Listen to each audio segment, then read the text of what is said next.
BPF means माने मानसि बुथारग्रा मोनसे हानजा कारन बे समाव जों बयबो मिथिगौ BPF हानजाया माने गोदोलांनाय मोनसे नाव बे नाव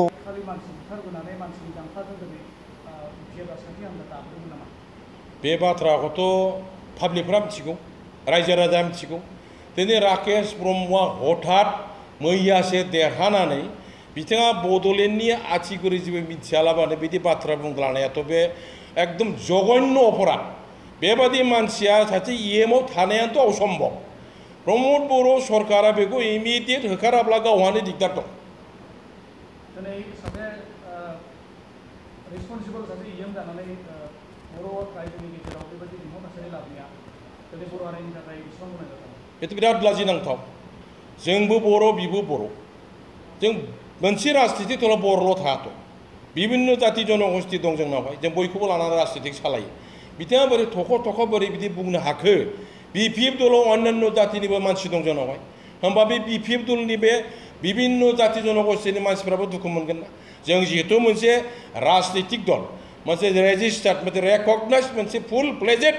जोंनि लवार आसामनि बिथोराव मोनसे शक्तिशाली राजनितिक दल बा BPF बे BPF खौ जेने थेने बिदि बाथ्रा बुंबा बे जोंखौ बा फोजोबनो हानाय नङाथ' आरो जोंनि गोहो बोला रासिनसो जागोन बेबायदि फौसावलिया EMआ बेबायदि जानला मोनला मानसि बुथारग्रा माग्रा होनलाबायनाया बेथ' असनमानजनक जोंल' नङाथ' दलावहाय बिभिन्न जाति जनगोष्ठी दंना मा बर'ल' जोंनि बेहाय BTRआव बा BTCआव जेसेबांनाखि नागरिकफोर दं फ्रायानो जोंनि दलाव इनभल्भ दंजोबो 17ता बोसोर जों सरकार सालायबोनाय लाजि गैया बिसोरो दालाय दासा बुथुमनानै गभर्नमेन्ट दानानै बिदि बायदिसिना खोथा बुंलाबायनो बे अब्ला बिथाङा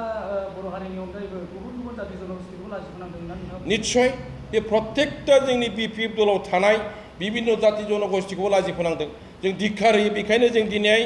मोनफ्रोमबो जिल्ला आफादफ्रा बे राकेश बर'नि हेंथायै जों दिनै FIR खालामगोन प्रत्येकआनो दिनै खालामजोबगोन बे अन्याय बाथ्राखौ जों सह्य खालामनो हाया माब्ला बुथारा सोर थैदों भिक्टिमाइजनि फेमिलिखौ थन्न नामा होजोबनो हायाब्ला बे भबिष्यत दिगदार दं गावहानो बिथाङा जुदि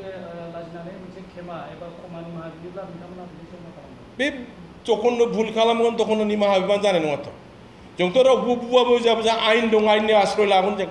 जों बेखौ बुवाबो जुवाबो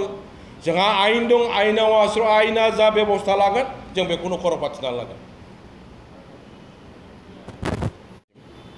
आं गसाइगाव जिल्ला BPF दोलोनि गाहाय नेहाथारि हिसाबै बिराद दुखु मोनदों बाथ्राया बेनो जे सासे रेसपन्सिबिलिटि BTR गावसिनि BTRनि सासे EMआ बेबादि मोनसे लेंगुवेज बाहायनाया बिराद लज्जाजनक आनफर्चुनेट बेखौ धिक्कार होदों जों आंना बेनो प्रश्नआ BPF हानजाया माला मानसि बुथारा बिथाङा BPF हानजाखौ मानसि बुथारग्रानि दोलो होनना बुंदों हानजा होनना बुंदों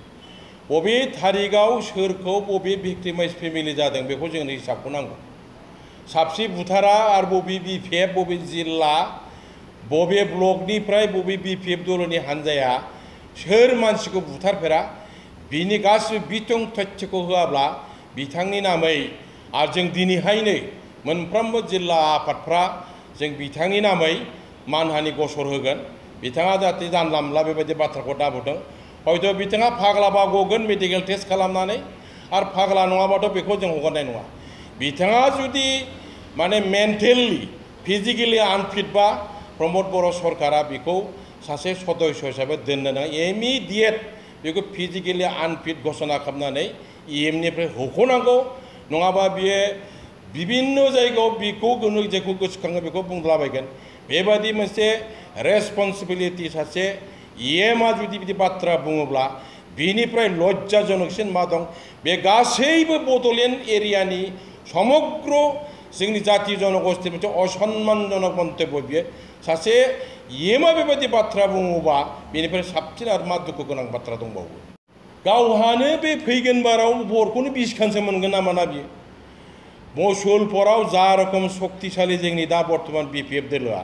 बे निजे दा बेखौ नुनानै एरैनो बखिनो बायद' जादों बियो बे बखिलाबायनायसो सोरजिनाय UPPनि जारिमिना मसुलपुर गोमालांसिगोनब्रा मसुलपुराव लैहोर गिर्जाब जोंनि शक्तिया बारायगासिनो दं बबे जायगायाव लैहोर लैहोर फैनानै इउ पि पि एल हाबनो नुदों बेलाय इउ पि पि एल नि इतिहासानो गोमासिगोन जों मत्सफोरनिफ्राय बेखौ आं दिनै रोखा बुंबाय